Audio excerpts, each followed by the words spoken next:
जोङो actually United बड' पिपल फेडारेशना बिटिसिनि बायजोआव थानाय जा बर' बा BKWC काउन्सिलनि आन्दाराव जा थानाय बर' बेल' नङा बिटिसिनि बायजोआव थानाय बुहुमनि साफ्रोमबो जोङो बर' जातिनि थाखाय खामानि मावनो होननानै दानाय मोनसे बे आफाद इउनाइटेड बड' पिपल फेडारेशन।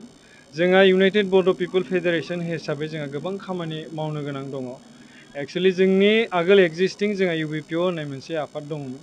बे आफादा दिनै BKWC काउन्सिल मोननानै BJPजों माने लाफा जानानै बिथांमोना बर' जातिनि साननाय हनाय बर' जातिनि गांनाय उखैनाय बेफोरखौ बिथांमोना बावगारलांबाय। बे बावगारलांनायनि जाहोनाव जोङो दुखिनानै जोङो जों दुखुजों जों मोनसे इउनाइटेड बड' पिपल फेडारेशन दादोंमोन। आरो बे बेलायै जोङो दिनैसिम आसामनि मोनफ्रोमबो जिल्लायाव जोङो जिल्ला आफाद दानो हाबाय, आनसलिक आफाद दानो हाबाय आरो दिनैसिम जोङो मोजां खामानि मावलांनो सानदों। आरो इउनाइटेड बड' पिपल फेडारेशनै जोंनि जा BKWC काउन्सिल बे काउन्सिला दिनैसिमबो इलेक्सन जानो थाखाय बिथांमोना आसाम सरकारजों थगायजागासिनो दङ। बे BKWC काउन्सिला इन्टारिमावनो दङ। बे इन्टारिमा अनलि फर 6 मान्थनि थाखायल' जायो। नाथाय बिथांमोना दिनै एक्सटेनसन खालामै दिनै 5 बोसोर जाबाय। 5 बोसोरसिम दिनैसिम बिथांमोना भिलेज नटिफिकेशनखौ कमप्लिट खालामनो हायाखै, कन्स्टिटिउसि कमप्लिट खालामनो हायाखै। दिनैसिम गवालपारा आरो राभा आसमनि जा बर'फोर बिथांमोनखौ दिनैसिम माने मोजां लामायाव लाबोनो हायाखै।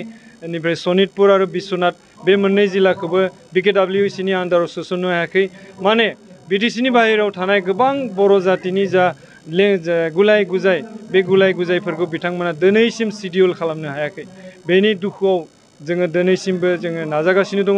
जोङो आसामनि गिबि मन्त्रि डक्टर हिमन्त बिश्व शर्मानि सेराव जों गोबां खेब मेम'रेन्डाम हैबाय, गभर्नरनि सेराव गोबां खेब मेम'रेन्डाम होबाय जे जों BKWCनि इलेक्सन जानांगौ आरो फुल फ्लेजेड जानांगौ।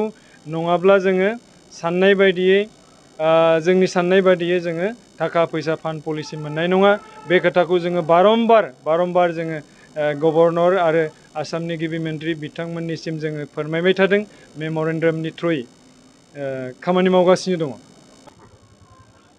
जोङो बर'नि मोनसे माहारियारि आफाद हिसाबै जोंहा बे ट्राइबेलनि खोथाखौ जोंहा नायग्रा मोनसे आफाद दंखायो, ट्राइबेल संघ। बे ट्राइबेल संघआ इतिमध्य गावसोरनि साननाय हनाय आरो ट्राइबेलनि जा नर्म्स बे नर्म्सफोरखौ फोरमायनानै बिथांमोना सोरखौ लानो हागोन सोरखौ लानो हाया बेयाव बिथांमोना अलरेडि मत होखादों। खिन्थु बे बेलायाव ट्राइबेल संघआ जा डिसिसन लायो बे डिसिसनाव जोङो एक्चुअलि बिथांमोननि जों बादगा थांनो हाया। बिथांमोना जुदि जोंनि साननायनिख्रुइ गाज्रि मावोब्ला बिथांमोना जुदि गासैखौबो जुदि 6 जनगोष्ठीखौबो जुदि बिथांमोना जुदि ST खालामनो नाजायोब्ला अब्लाना जों बेयाव बिर'ध खालामगोन। दा बेयाव जों बिर'ध दङ। नाथाय दिनैसिम जों नुनो मोन्दों बिथां आदित्य खाख्लारि बिथाङा जों साननाय बायदियैनो बिथाङा बुंबोगासिनो दङ जे 6 जनगोष्ठीया गासैबो ST माने मोननाया गोब्राब दङ। मानो होनब्ला बिथांमोना आहमानो जा कच राजबंसियानो जा बिथांमोना राजा फोलेरनि मानसि आरो बिथांमोना राजा फोलेरनि मानसिया बेबायदियाव ट्राइबेल मोननो हानाया गोब्राब। आरो सा जनगोष्ठी टि जनगोष्ठी जिहेतु जोंहा ट्राइबेल संघआ जा डिसिसन लायो बे डिसिसनखौ जों नायनानै सालिसारि बिजिरनानै जोङो बेयाव खोथा बुंगोन।